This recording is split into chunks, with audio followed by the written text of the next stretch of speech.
અમુક ફ્રૂટ છે ને હું આખું ફ્રૂટ લઈ લેમ, જમરૂક હોય ને તો આખું જમરૂક લઈ લેમ ને આખું જમરૂક બાઇટ મારીને ખામ. તો છે ને મારા પપ્પા મને કે ખબર, ઇન્સાન બનો કાટીને ખાઓ એમ કે છરીથી કાઢો ને પછી ખાઓ એમ કે.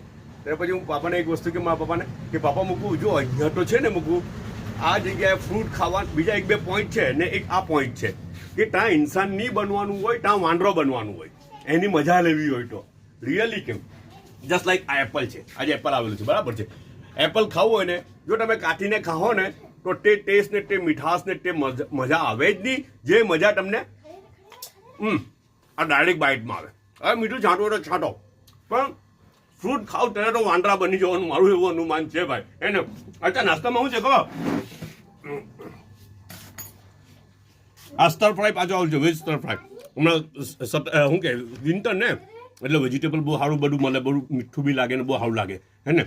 અથવા વેજ સ્ટર ફ્રાય બનાવજો, બધું જ વેજીટેબલ અંદર નાખી દે ને એને સ્ટર ફ્રાય કરી લાગે. ઉપર હલ્દી, સોલ્ટ ને little bit black paper, nothing else, that's all. મજા આવી જાય ને હેલ્ધી ફૂડ ને. છે ને સૂપ બનાવેલું છે, ઓ ઇટ્સ અ ટોમિયમ સૂપ, એટલે ટોમેટો બેઝ છે તો એને ટોમિયમ સૂપ કહે. રાઈટ. ને બીજું છે ને આ તો પેંડા આવેલા છે, ટોનિક પેંડા ખાઈ છે ને ચાયનો 1 કપ છે. બધા પોતાનો ખ્યાલ કરજો, પાછા મળવું.